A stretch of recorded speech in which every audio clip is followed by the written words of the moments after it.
Greetings, everyone. Okay, so today, I promise this time, we're going to actually get to the movie review part of the Batman '89 movie review. Last time we talked about my complete obsession with this movie, and I just went on forever about it, so, yeah, this kind of became an impromptu two-parter. Alrighty, let's get right to it. Talking about the actual movie today of Batman 1989 on the Multimedia Chronicles.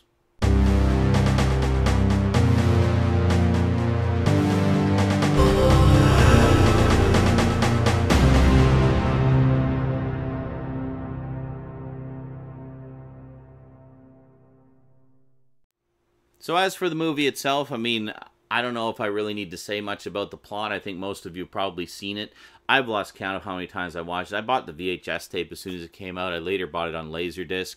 Then I had the DVD set of the anthology. And then I, of course, upgraded to Blu-ray when that came out. And got the digibook as well, just because it's a very nice digibook. Maybe we'll do a little closer look at these at some point during the Batfest here. But I remember going to see it for the first time. And I can't remember if it was actually opening night or it was at least opening weekend. I know I didn't want to wait. So the theater was packed. There was a huge crowd of people waiting to get into the theater. And I remember chatting with some other young guy about my age, just kind of talking a little bit about the hype around the movie and everything. And I just said to him, man, I've been waiting a long time for this movie. And I remember he said, yeah, I think we all have. You know, everybody has been. But I think what he was referring to was the fact that there had been a lot of hype around it for the past few months. I had literally been waiting years for this movie to happen, ever since hearing those first mutterings about a new dark Batman movie in the works, but way back in 1986. I mean, when you're 18, 3 years ago seems like a really long time ago. When you're older, not so much. It's kind of a drop in the bucket. But when you're younger, those periods of years feel a lot longer. I guess you have less history to draw upon for frame of reference, maybe. That's how it works. I don't know. It's all about perception. Anyway, I still remember the first time I saw that opening title sequence where the camera's just kind of slowly moving around the cement bat logo. Of course, you don't know it's the bat logo at first, just these nondescript cement shapes and textures, and then the titles coming up in just this serious, dramatic Trajan font. And then when it gets to that first kind of swelling of the music and Batman appears on the screen, no pomp or circumstance to the title.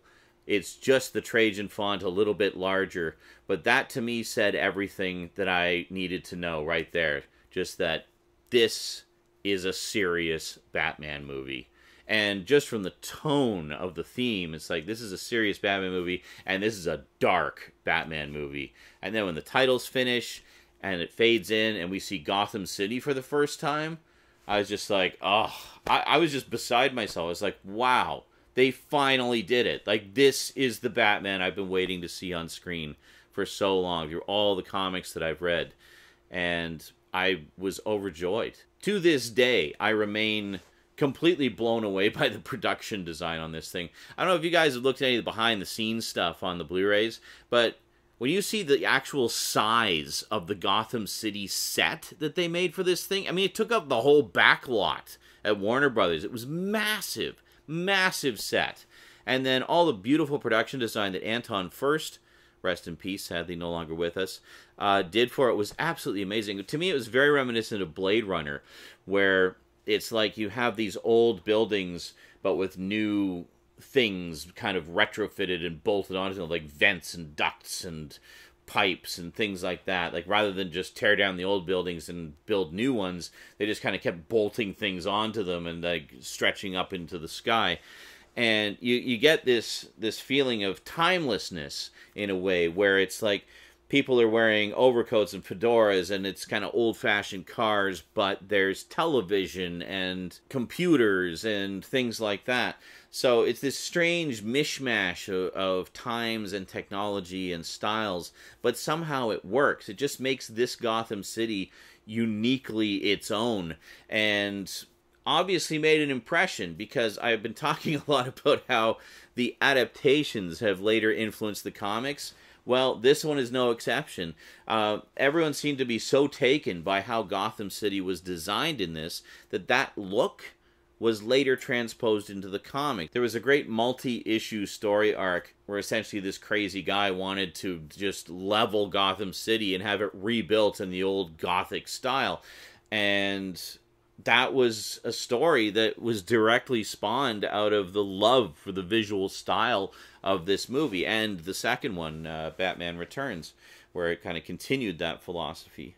And then, of course, there was the animated series, which further continued that philosophy for 109 glorious episodes. And a bunch of animated movies. So the cast, I thought, was wonderful. I really liked Michael Keaton as Bruce Wayne Batman, as I said before. Loved Jack Nicholson as the Joker. I mean, I remember at the time when I first heard that he was going to play the Joker, I thought, well, that's a no-brainer. He's going to be perfect. He's going to be amazing. And sure enough, he was. The thing I love about Jack Nicholson as the Joker is he, I think, really knew how to play it, in that he knew where to draw the line on kind of the more manic aspects of the character. He knew when to be quiet and menacing.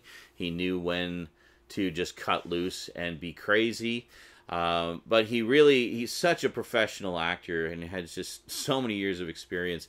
He really knows where to draw the line and how to balance it out so that it's not too much or too little of one side or the other, but it's more kind of, you get what you need when you need it, in terms of, you know, as I say, when he's either cutting loose or being quiet and menacing. And I love that. He had some great lines in it. You know, this town needs an enema. Wait till they get a load of me. You're a vicious son of a bitch, Fratelli, and I'm glad you're dead. Ooh, we got a live one here. Where does he get those wonderful toys? Can someone tell me what kind of a town we live in where a man dressed up as a bat gets all of my press? It goes on and on and on. And one of my personal favorites, you wouldn't hit a guy with glasses, would you? Kim Basinger as Vicki Vale was wonderful. Apparently it was originally going to be Sean Young, but she had an accident and wasn't able to do it, so Kim Basinger was kind of brought in at the last minute. But she was wonderful, always beautiful, always charming, just a wonderful, wonderful actress. Now, this was actually my introduction to the character of Vicki Vale. I had no idea that she had been in the comics back since, 1948 or so. So I thought that Vicki Vale was actually just an invention of the movie, but no, she was not. She'd actually been in the comics on and off since about 1948. She originally debuted in Batman issue number 49. I, of course, didn't have as much knowledge then about the Golden Age as I do now, so it was a new character to me that I just assumed had been invented for the movie. I really liked Robert Wuhl as Alexander Knox, the sort of go-getter reporter. I really liked his humor and everything that he brought to the character. And I was kind of sorry to see that he wasn't brought back for any of the sequels, because I don't know, I kind of felt like it was a character that only I liked. I actually saw this movie 3 times in the theater. And I have to tell you, I have kind of a philosophy about movies. At least I did back then when movies were cheaper. And that is, if it was a movie that I really, really liked and was kind of obsessed with and wanted to kind of do my part to ensure its success, I would go to see it 3 times in the theater. That was something that started 3 years earlier with Howard the Duck. Well, hey, I did my part to ensure its success. What more can one guy do, right? In the case of Batman, it seemed pretty obvious right from the get-go it didn't need any help from me. But that didn't stop me going to see it 3 times in the theater anyway, because I just absolutely loved it. I even love a lot of the supporting characters in this. Like, I really liked Pat Hingle as Commissioner Gordon. He doesn't have quite as active a relationship with Batman as we've seen in the comics and in other adaptations, but I thought he was a pretty solid Commissioner Gordon. And I also like the fact that this movie is set at a time that's clearly very early in Batman's career. I mean, at the beginning, we hear that there's only been about 8 sightings, like 8 confirmed sightings, or maybe confirmed sightings of Batman at that point.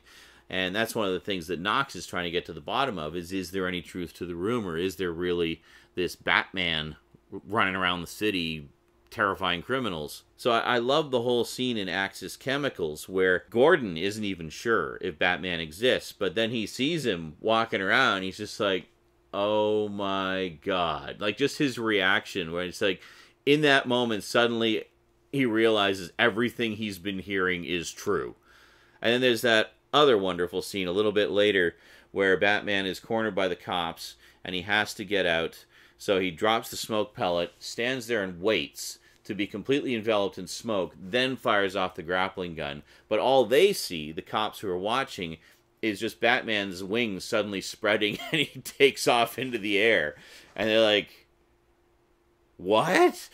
Like, they can't believe what they're seeing. But I just love how the whole thing plays out, how it goes from rumor and almost urban legend at the beginning to being confirmed over the course of it, and just seeing how the characters react to that. Also really liked the Joker's #1 henchman, Bob, who to me exemplifies why you never ever want to work for the Joker. Just watch how much stuff Bob does for the Joker over the course of the movie. I mean, he is the most loyal and unquestioningly obedient henchman you could ever hope to have. So how does the Joker thank him?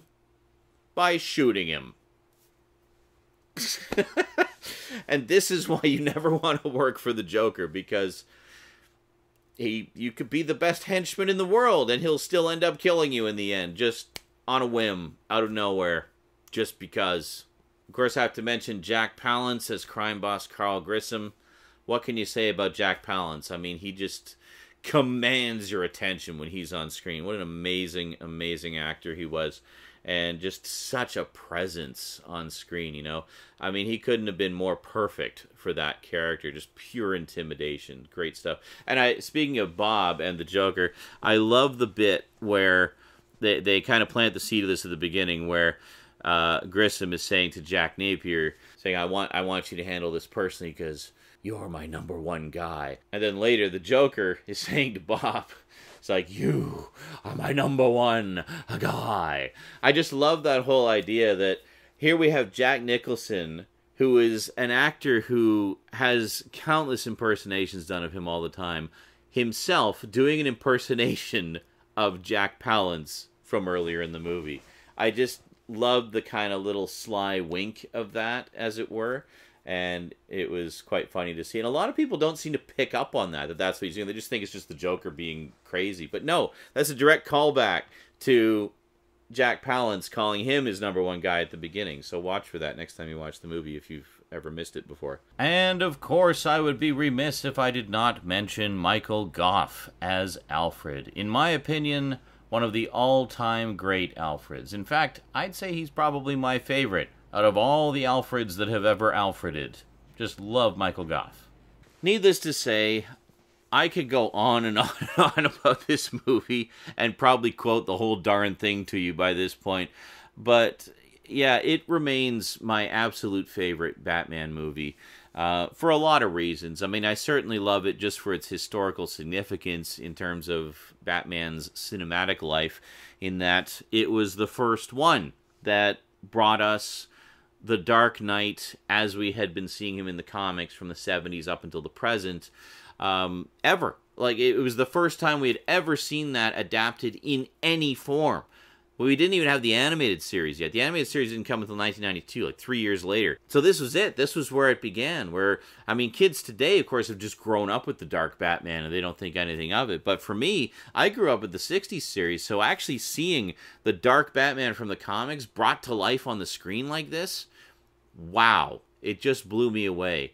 So I love it for that reason. I also love it because I feel like so many elements just fell into place for this movie. I mean, certainly the cast is fantastic in this. The music is amazing. It was the first sort of really big movie that Danny Elfman had scored. And you can hear there's a little bit of uncertainty. Like there's one part I remember speaking of the Axis Chemicals scene again, where if you listen to the soundtrack, the Axis Chemicals scene, it plays out, much like it does in the movie. But there's one part in the movie where Batman comes swooping in through the window, and there's just this, like, big bum, bum, bum. So that kind of explodes with the, the brass and everything to make it, like, a real moment of impact, like musical impact. But that part is not actually in the score. It was just kind of shoehorned in for that moment where he crashes in through the window. Just to give that a little bit more circumstance, I guess. Whereas, when you get to the second movie, Batman Returns, and hear the score in that, there's no cheats like that. it's all seamless.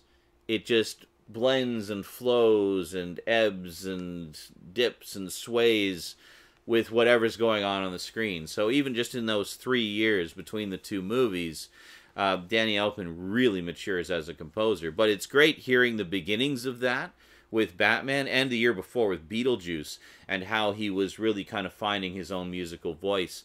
And I mean, the theme for this has become the theme for Batman. Prior to this, it was the 60s theme, you know? But since then, this is it. This is the theme that you hear in the animated series. This is the theme that you hear in all of the, like, the Lego Batman games. In fact, I showed these to Rose for the first time, my daughter. She's 11, for those of you who don't know. She had never seen the 90s Batman movies before. And I was like, oh, you got to see these. They're so much fun. And she likes watching these older movies because she knows they're from the era before CG. So she said on many occasions that to her, these older movies are almost more magical because she doesn't know how they did the effects. Now they say, oh, it's just CG. But when she sees these amazing effects in these old movies, it just, like, blows her mind because she doesn't know how they did them. So we almost always go and watch the extras after. Anyway, when she was watching this with me, every time there would be a new musical cue that came up, oh, I remember this from Lego Batman. Oh, I remember this from Lego Batman. Because we both played the Lego Batman games together. So she recognized every single musical cue from Batman 89 from Lego Batman. It's like, oh yeah, this is the one where we were in this level. This is the one where we were in this level. And I said, well, now you've seen where the music originally came from and the scenes that it originally goes with. So she found that really interesting too, just kind of finding all those little connections. So anyway, Batman 89, without question, my all-time favorite live-action Batman movie. Though sometimes Batman Returns is. I kind of flip-flop between them. But we'll talk about Batman Returns next time. Alrighty, that is it from me to you for now. So until next time, thanks for watching. Big thanks to my Patreon sponsors. Catch me on Twitch. I stream almost every day. And sayonara.